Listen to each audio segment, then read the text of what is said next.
Abra sua Bíblia em Deuteronômio capítulo 11. Deuteronômio 11, versículo 8, diz assim: Portanto, guardem todos os mandamentos que hoje lhes ordeno, para que vocês sejam fortes.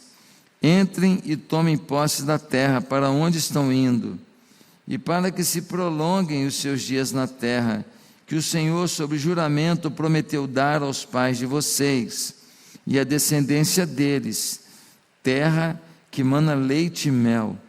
Porque a terra da qual vocês tomarão posse não é como a terra do Egito, de onde vocês saíram, em que semeavam as suas sementes e depois tinham que regar com o pé, como se a plantação fosse uma horta. Mas a terra da qual vocês tomarão posse é terra de montes e de vales, que bebe a água da chuva dos céus. É terra da qual o Senhor, seu Deus, cuida.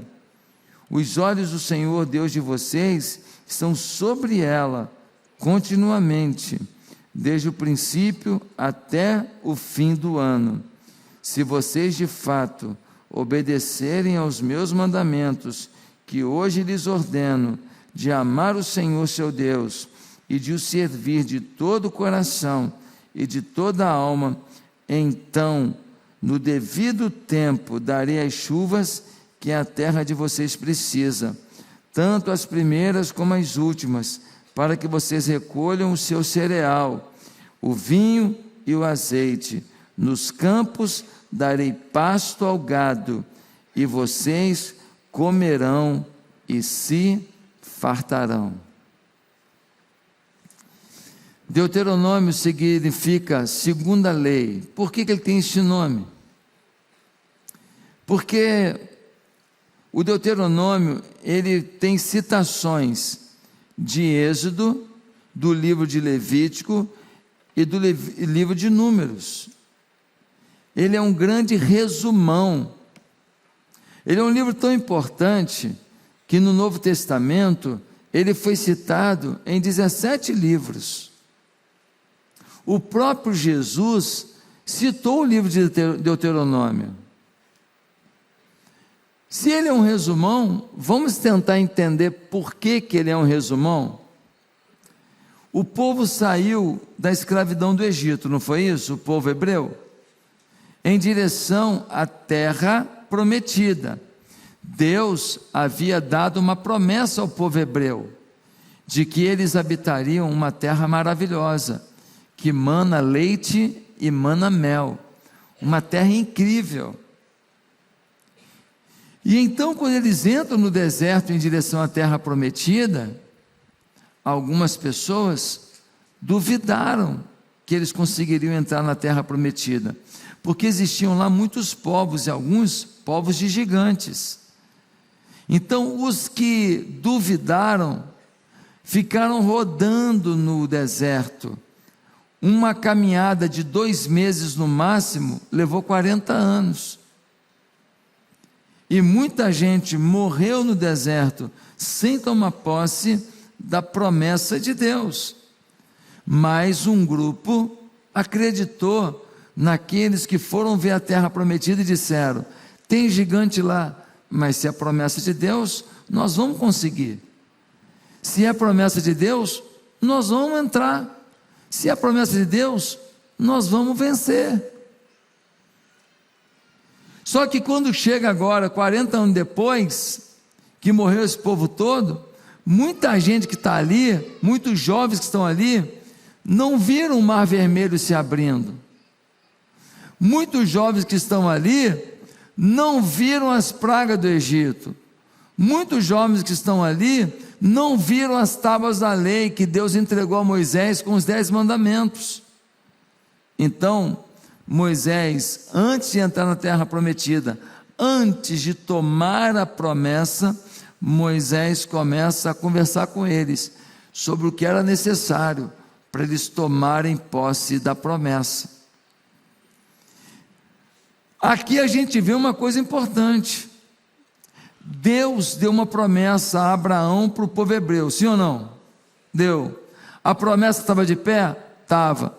Mas teve gente que perdeu a promessa.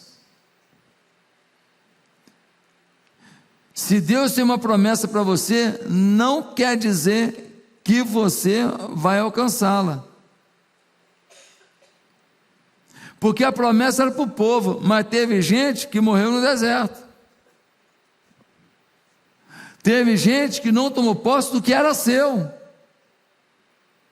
Se Deus prometeu, Ele continua vivo, querendo te dar, mas você pode abrir mão. E é por isso que o tema hoje é esse: o que pode estar travando suas promessas? O que pode estar travando suas promessas?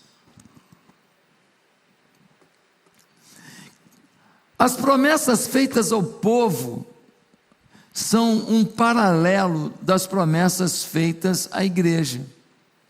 O povo hebreu, ele é um modelo daquilo que Deus também dá à igreja.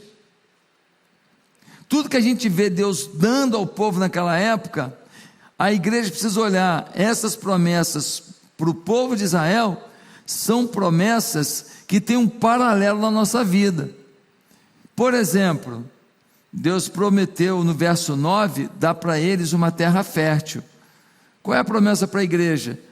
Deus vai te frutificar. Deus vai fazer com que você tenha ambiente fértil para multiplicar, para crescer, para avançar. Deus quer que você avance financeiramente, avance no amor, avance na família, avance na fé, avance nas conquistas. Deus não quer que você ache que ficar com derrota em cima de derrota é o seu caminho. Ele te dá uma terra fértil. Segundo, no versículo 11 diz que Deus vai dar provisão. O que isso quer dizer para nós, igreja? Que Deus tem tudo que a gente precisa. Deus tem provisão para cada um de nós. Se está faltando alguma coisa na sua vida, ei, Deus tem, e tem o mercado livre do céu para entregar. Você não pode abrir mão da provisão. Terceiro, versículo 15, vai dizer que Deus vai dar para eles fartura. Opa, o que isso tem a ver com a igreja? Deus está dizendo, ei, eu quero te dar fartura. Fartura, pastor? Ficar milionário? Tirar onda? Não, não, não. Deus vai te dar o suficiente para você usufruir e para você derramar sobre os outros. Fartura é ter mais do que você precisa. Fartura não significa ser bilionário, não. Fartura é você ter condições de ter uma vida digna e ainda poder ajudar quem precisa. E ter a alegria de ser transformação na vida de alguém. Isso é fartura. Não estou falando de ter bilhão, não. Estou falando de que o que você tem, você conseguir viver bem e abençoar quem está vivendo uma situação que talvez você nunca tenha passado. Fartura. No versículo 12, diz que Deus vai dar para o povo cuidado divino. O que isso significa? Significa que te traíram, mentiram para você, puxaram o seu tapete, te enganaram, abusaram de você, te maltrataram, te bateram. Ei, Deus está prometendo, mexeram com a pessoa errada, porque você está debaixo do cuidado divino. Você não tem que se preocupar, fique tranquilo, toca a sua vida, ressignifique o que aconteceu, pense para frente, porque Deus cuida de você. Ah, mas querem me maltratar, querem me destruir. Quem são eles? Quem são eles? Eu tenho estudado um pouco sobre o Apocalipse, e no Apocalipse você tem grupos de capítulos que representam certas coisas, mas todos estão falando sobre a volta de Jesus. De um capítulo até o outro, são lá 7 candeeiros, são 7 selos, são 7 trombetas, são os inimigos da igreja se levantando. Depois você tem os inimigos da igreja caindo, depois você tem o julgamento final, e depois você tem o trono de Deus e a vitória do povo de Deus. Os que se levantam contra a igreja vão cair, Os que se acham poderosos, que estão prendendo quem querem, dominando quem querem, eles vão cair. Ninguém vence a igreja. Ninguém vence o povo de Deus. Então, querido, você está debaixo de cuidado divino. Você precisa tomar posse dessa promessa. Mas quando chega no verso 23, fala que o povo vai ter vitória sobre os inimigos. O que significa? Não necessariamente que você tenha um inimigo pessoa, mas isso está dizendo que você vai vencer talvez o seu inimigo, que seja o casamento que você está vivendo, talvez seja o seu filho que se afastou, talvez seja uma conta impagável, talvez seja a decepção com você mesmo, por um caminho que você tomou. Talvez o seu inimigo, seu grande inimigo, seja uma dor que você não conseguiu curar. Talvez o seu inimigo seja uma angústia, uma depressão, que está roubando a sua fé e a sua força. A Bíblia diz que você vai ter vitória sobre o seu inimigo, seja ele qual for. Você tem que tomar posse dessa promessa. Mas no final, no versículo 24, ele promete mais uma coisa ao povo hebreu. Ele promete posse da terra. A promessa, eles iam tomar posse da promessa. Sabe o que Deus está dizendo? Que tudo que Ele te prometeu, Ele vai te dar posse. Se você fizer a sua parte, não tem errada, fique tranquilo. Ninguém, nem Satanás pode arrancar de você uma promessa que Deus quer te dar. Se você cumprir a sua parte, você vai pegar a sua promessa. É a Bíblia que está dizendo. O que Deus prometeu ao povo, promete à igreja. Pastor, mas eu tenho promessas que talvez estejam travadas. Tem coisas que eu estou esperando que não aconteceram.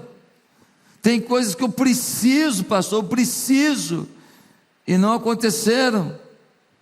Então, hoje, eu quero dizer para você, que para tomar posse da promessa de Deus na sua vida, para destravar as promessas de Deus na sua vida, você precisa de alguns passos. Primeiro, descubra o que Deus promete a você. Descubra o que Deus promete a você. Talvez você está lutando por uma coisa que Deus não te prometeu. Talvez você está querendo ser o que Deus não quer que você seja. Talvez você está querendo comprar o que Deus não quer que você compre. Talvez você está querendo morar onde Deus não quer que você more. Talvez você está querendo viver o que Deus não quer que você viva. Olha o versículo 8. Diz assim: portanto, guardem todos os mandamentos que hoje lhes ordeno, para que vocês sejam fortes, entrem e tomem posse da terra para onde estão indo, e para que se prolonguem os seus dias na terra, que o Senhor, sob juramento, prometeu dar aos pais de vocês e à descendência deles, terra que mana leite e mel. Olha aqui, vocês vão tomar posse da terra que sob juramento Deus prometeu aos pais de vocês e à descendência deles. Eles sabiam que tinha uma promessa. Eles sabiam que a promessa era: eu vou dar uma terra prometida para vocês. Eu vou dar uma terra que manda leite e mel. Se você não sabe qual é a promessa, você vai lutar pelo quê? Ah, pastor, eu quero ser cantor. Você canta mal. Você é muito ruim. Você, se fosse lá para a guerra da Ucrânia com a Rússia, você começa a cantar, vai todo mundo embora, acaba a guerra. O outro quer ser pregador. Filho, você nunca pregou para ninguém, agora você quer ser pregador? Não dá para treinar primeiro, não? Não, eu quero domingo à noite, pastor. Eu tenho uma palavra para dar. Meu irmão, você não vai nem na célula para dar uma palavra, quer dar aqui. Você tem certeza? Ei, qual é a sua promessa? Você precisa entender. Ah, pastor, isso eu não sei qual é a promessa. Ah, é?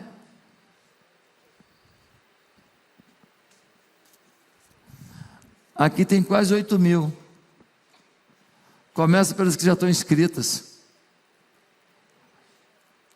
Pega as promessas que estão escritas aqui e vai orar para Deus e fala com Deus: Deus, a tua palavra diz isso, eu quero isso na minha vida. Porque quando Deus fala, Deus não mente. O que Ele promete, Ele cumpre.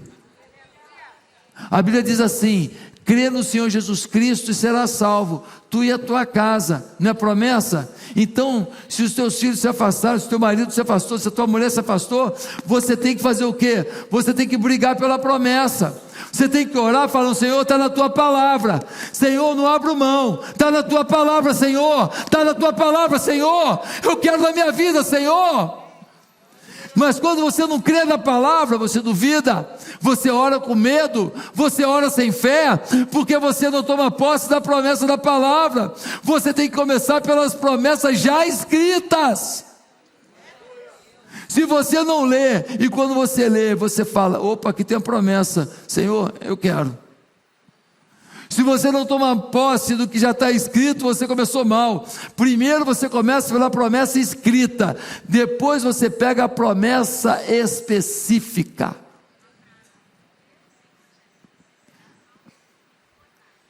Tem um celular aí, pelo menos, Satanás falando aí. E liga aí, irmão. Olha aqui, ó. Você começa pela escrita, depois vem a específica. O que Deus quer para você? Você não sabe nem o básico, e você quer agora saber que é para montar uma empresa de tecnologia no Japão. Calma aí, irmão. Você tem que aprender no shopping primeiro, depois você vai mais longe. Deus quer falar contigo, mas começa aqui. Aqui está a revelação. Aqui está a revelação. Você se afasta daqui, você não lê, você não toma posse, você não fala: Senhor, se está, eu quero. E como é que você vai entender a específica? Repete comigo: primeiro eu começo pela promessa escrita, depois eu recebo a específica. Amém? Segundo lugar,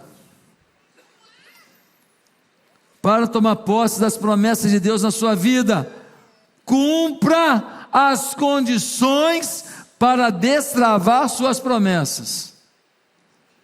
Cumpra as condições para destravar suas promessas. Toda promessa tem condição. Ah, Deus prometeu, Ele tem que dar. Não. Lê a promessa inteira. Vamos lá? Versículo 13. Diz assim: se vocês de fato obedecerem aos meus mandamentos, que hoje lhes ordeno, de amar o Senhor, o seu Deus, e de o servir de todo o coração e de toda a alma, então no devido tempo darei as chuvas que a terra de vocês precisa, tanto as primeiras como as últimas, para que vocês recolham o seu cereal, o vinho e o azeite. Nos campos darei pasto ao gado, e vocês comerão e se fartarão. Vocês vão ter chuva, vai ter cereal, vai ter plantio, vai ter abundância. Eu vou abençoar seu negócio, eu vou abençoar sua casa, eu vou abençoar seu casamento. Só que tem um detalhe. Olha o que diz aqui: se, repete comigo, se. Depois ele fala: vocês de fato, fala comigo, de fato. Irmão, se de fato você obedecer, eu abro a comporta do céu, abençoo a sua vida. Nós estamos vivendo um evangelho hoje que as pessoas estão achando o seguinte: eu não preciso ir na igreja, ouvir a palavra, porque aqui você vem para ouvir o que você quer e o que você não quer.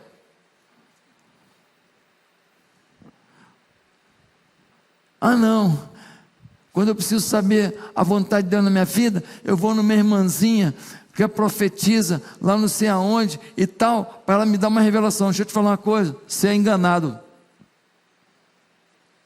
Como assim? Você está falando mal da irmãzinha? Não, estou falando mal de você.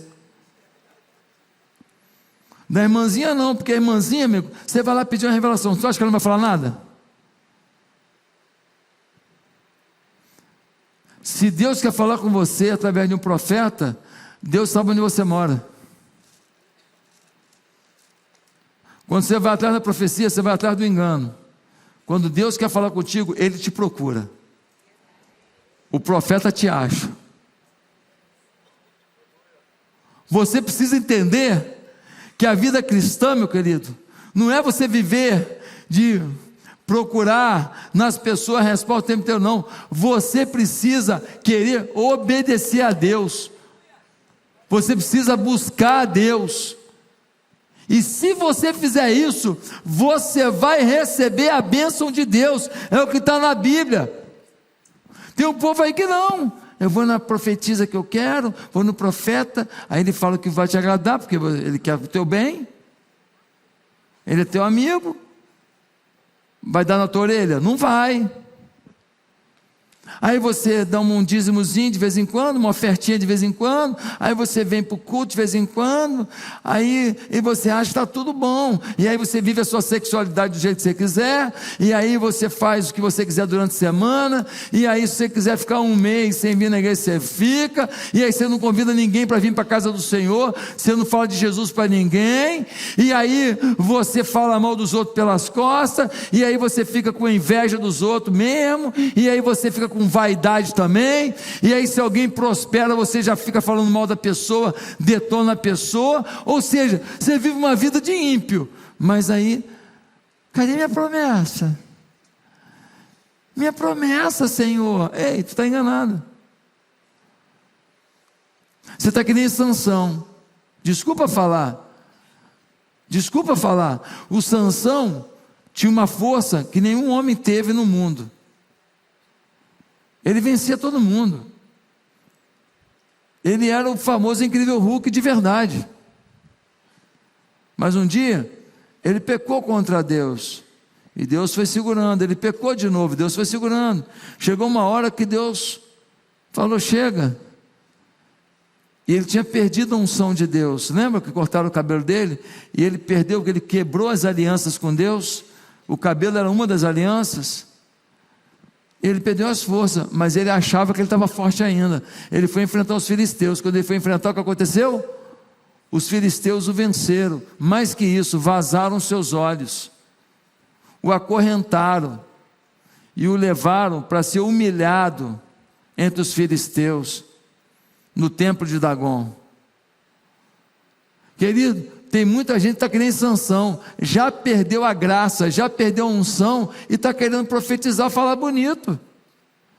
Tem muita gente que já perdeu a unção há muito tempo, nem para o céu vai, e está achando que vai. Ei, tem que haver obediência. Se de fato obedecer, então a promessa. Se de fato obedecer, então a promessa. Deus espera de você algumas atitudes. Deus espera de você uma vida bonita, uma vida que aponte para Ele. Em terceiro lugar, para tomar posse das promessas de Deus na sua vida, não obedeça a Deus por medo, mas por amor. Tem que ir no culto hoje, pô, perdi o jogo.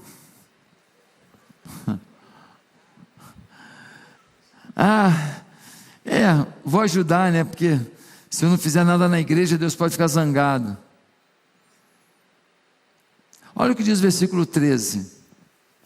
O versículo 13 vai dizer assim: se vocês de fato obedecerem aos meus mandamentos, que hoje lhes ordeno, de amar o Senhor seu Deus e de o servir de todo o coração e de toda a alma. A Bíblia está dizendo que você precisa amar o Senhor seu Deus. Deixa eu te falar, quando uma mulher pobre que mora num morro, ela foi abandonada pelo marido, ela tem um filho doente, o menino começa a chorar de dor, muita dor de noite. Ele tem um tumor na barriga. E ele começa a gemer de dor. O que essa mulher faz? Ela vira para o filho e fala assim: filho, desculpa, Bom, hora de eu dormir. Segura aí, amanhã de manhã eu tento resolver. Ela faz isso? Não. Ela levanta, pega aquele moleque enorme no colo, desce o morro, anda 20 minutos até o ponto de ônibus. Quando chega lá, ela fica vendo se vem ou não vem um ônibus. 3 da manhã aparece um ônibus, ela chega 3h30 no pronto-socorro e fala: pelo amor de Deus, cuida do meu filho, ele está gemendo de dor. Ela chega em casa 6h30 da manhã, ela toma um banho, pede para a vizinha dar uma atenção ao filho e vai para o trabalho, porque ela não pode perder o trabalho, senão ela não tem dinheiro para comprar os remédios para ele. Por que ela faz isso? Por amor. Deus não quer que você obedeça por medo. Deus quer que você obedeça por amor. Sabe quando a gente começa a obedecer por amor? Quando a gente entende paternidade. Deus é teu pai. Fala assim: Deus é meu pai. Talvez você diga: pastor, mas eu fui abusada, tá?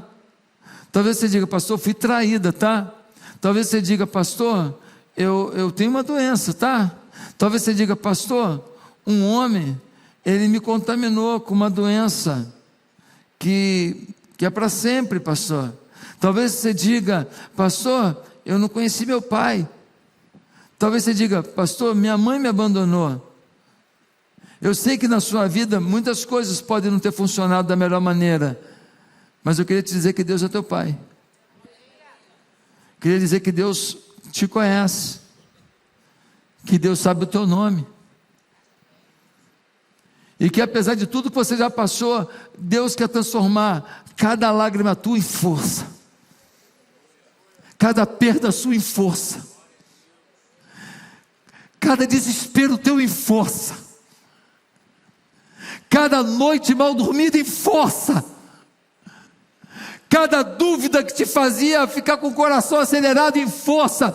Deus quer pegar a tua história dolorida e transformar em força, para você ter a melhor fase da sua vida. Ele é o teu pai. É teu pai. Você precisa ver Deus como pai. O comentarista Chaplin, ele vai dizer: o problema que levou o povo a errar com frequência não foi a obrigação de ter que cumprir a lei, mas não entender que isso deveria ser feito por amor. Só assim teria uma obediência duradoura. Queridos, você não vira o jogo da sua vida sem se ver como filho amado de Deus. Você não reivindica as promessas grandiosas que Deus tem para você, se você não se vê como filho amado de Deus. Quando eu era pequeno, o meu pai me levava para fazer visita na casa de alguns irmãos, e às vezes também meu pai tinha que me levar em algum lugar, e eu ia com meu pai, e quando eu via uma comida gostosa, eu pedia para meu pai comprar para mim, e quando eu passava em frente a uma loja, e eu via um brinquedo caro, que meu pai nem tinha dinheiro para comprar, eu falava: pai, compra para mim. E se eu visse um carrinho, alguma coisa muito legal, cara, que meu pai não tinha condição, eu falava: pai, compra para mim. Porque na cabeça de uma criança, o pai é o super-herói, ele pode tudo. Eu me lembro do meu pai brincando comigo: você não quer que eu compre um poste também, não? Ou um orelhão? Ele brincava comigo porque eu pedia inocentemente qualquer coisa, achando que meu pai podia tudo. Eu estava preparando essa mensagem, o Espírito Santo falou comigo: é só isso que eu espero. Falei: como assim, Deus? Ele falou: eu só espero que os grandões tenham a mesma ingenuidade de uma criança falando comigo, porque eu posso tudo. Eu posso tudo. Eu posso. Eu posso o que parece impossível, eu posso. Eu posso o que ninguém consegue, eu posso. Eu só queria que eles me pedissem as coisas, falasse comigo do jeito que uma criança olha para o seu pai e acha que o seu pai é um super-herói. Eu só queria isso, eu só queria que eles me amassem e que eles andassem comigo por amor, um amor genuíno, de um pai por um filho, e que me obedecessem por amor, porque eles não querem decepcionar um pai, e eles me pediriam o que quisessem, e eu os abençoaria, porque eu tenho promessas, que eu só posso entregar para quem sabe amar. Em quarto e último lugar, para tomar posse das promessas de Deus, enquanto sua promessa não chega, continue servindo com todas as suas forças. Algumas pessoas estão esperando alguma coisa acontecer para então começar a servir a Deus. Algumas pessoas serviam a Deus, trabalhavam para Deus, se envolviam no reino de Deus, mas tiveram uma dificuldade, tiveram um problema e falaram: então vou parar. De alguma maneira está querendo punir Deus. O Senhor deixou um problema na minha vida? É? Também não vou fazer a obra para o Senhor. Também não vou me doar. Também não vou. De alguma maneira, isso é um pouco de pirraça. Algumas pessoas ainda não entenderam que enquanto a promessa não chega, Deus quer que você sirva. Tem um monte de famílias ao seu redor, onde você mora, onde você trabalha, onde você levanta uns pesos. Tem um monte de família sendo destruída. E você calado. Tem um monte de meninas de classe média que estão rebolando até o chão nas festas. E os moleques disputando quem vai tirar a virgindade delas primeiro. Elas têm 13, 14 anos. Tem um monte de moleque de 16 anos que os colegas todos estão empurrando ele, está quase cedendo para provar as bebidas alcoólicas. Só que ele não vai ter força para isso, tá? Esse moleque não sabe que ele tem uma predisposição. Se ele entrar por esse caminho, ele não sai mais, a não ser por um milagre. E a gente? Calado.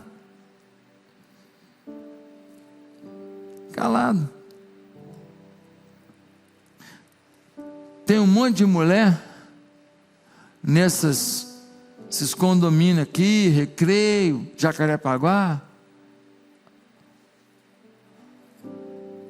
que não tem mais lágrima para chorar no travesseiro.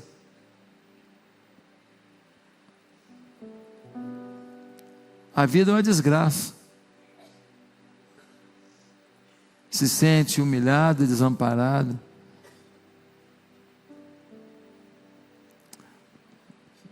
Se sente uma escrava da família. A angústia não mora ao lado, mora lá. Aí não tem uma crente em Jesus para fazer uma oração. Você acha justo? Você tem que servir. Você tem que se envolver. Não, eu venho na igreja, mas não quero muito compromisso. Quando eu posso, eu dou uma ajuda. Aí você não vai pagar para os outros fazer, você vai fazer. Deus não te chamou para pagar para alguém fazer. Pastor, mas eu sou empresário, muito ocupado, eu banco a obra de Deus. Beleza, que bom que você faz isso. Mas você não pode fazer nada, você não pode convidar os seus amigos empresários para um churrasco e falar de Jesus para eles, para trazer para a igreja? Você pode, ué. Você não pode pegar o seu avião e botar os seus amigos lá de São Paulo, vir para o culto, não, e depois você devolve eles lá em São Paulo com o seu avião. Você tem que se virar, que se Deus te deu mais, use mais. Deus não te deu o que te deu, não te colocou onde te colocou, para você não servir. Cada um de nós precisa ser um servo aonde a gente está. Tem muita promessa que não foi liberada porque você não serve. Se você não tiver o coração de servo, e Deus te der as bênçãos que Ele tem, Ele piora você. Se o Senhor derramar sobre a vida o que Ele planejou, com você não tendo coração de servo, ninguém te segura, seu casamento acaba, sua vida acaba, seus planos acabam, olha, você não vai se aguentar. Então Deus quer um coração de servo, um coração apaixonado por pessoas, um coração apaixonado pelo reino, para Ele derramar as promessas sobre gente que está preparada. Você conhece gente que quando foi abençoado piorou? Era um duro, de repente Deus abençoou, o que aconteceu? Já não vem no culto, já não lê Bíblia, já não ora, liderava a célula, entregou a célula, estou muito ocupado, porque agora eu tenho casa de praia, sim ou não? Você conhece gente que estava duro, a mulher que trabalhava, bancava a casa, e o cara, pô, isso aqui é mulher, pastor, guerreira, segurando as pontas, aí Deus abençoou, o jogo virou, o cara subiu, a mulher segurando as pontas, o cara cresceu, aí o que ele faz? Ele acaba com a família. Deus não pode liberar todas as bênçãos enquanto você não for servo, e servo é quem serve. Você precisa se envolver. Essa semana tem célula, você tem que ir para a célula, levar os amigos, evangelizar. Você tem que falar do que você está ouvindo aqui hoje no culto para alguém. Nós estamos no mundo como missionários. Você está jogando beach tênis e evangelizando, amigo. Está jogando futebol e evangelizando. Você está lá na manicure, lá, tal, evangelizando. Você está lá fazendo o cabelo lá, evangelizando. Você está lá no trabalho lá, papai, evangelizando. Aonde você está, você é um ativista do reino. Porque os ativistas das trevas, eles estão com a boca no trombone, tentando destruir a nação. Se o povo de Deus se calar, o que será da nação? Meus amados irmãos, quando eu olho para aquele terreno ali, eu já falei isso com vocês, e eu olho para o projeto que está no meu coração, é muito doido, é muito incrível. O povo, quando subia aquele viaduto ali, que olhar para o lado e falar assim: meu pai, o que esse povo fez aqui? Só que eu arrumei um problemão, amigo. Eu tenho mais 8 anos de muito trabalho pela frente, liderando isso, liderando essa obra, liderando a arrecadação de dinheiro para essa obra. Mas eu decidi obedecer por amor. Eu decidi obedecer porque a Bíblia diz que não é aqui o vosso descanso. É hora de servir. Hoje eu preguei nos 4 cultos. Depois eu vou passar um culto para ter uma rotatividade. Mas até o culto engrenar, eu estou pregando nos 4 cultos. Chego no final do dia com a voz baleada, mas meu amigo, a gente tem que servir. Deus me abençoa tanto. Olha quanta gente que está aqui, olha o que Deus tem feito. Como que eu vou ser negligente e falar: não, agora eu vou dar um relax? Não tem que relax. Quem conhece a expressão relax? Quem conhece? Levanta a mão. Vocês têm mais de 40 anos, Deus abençoe.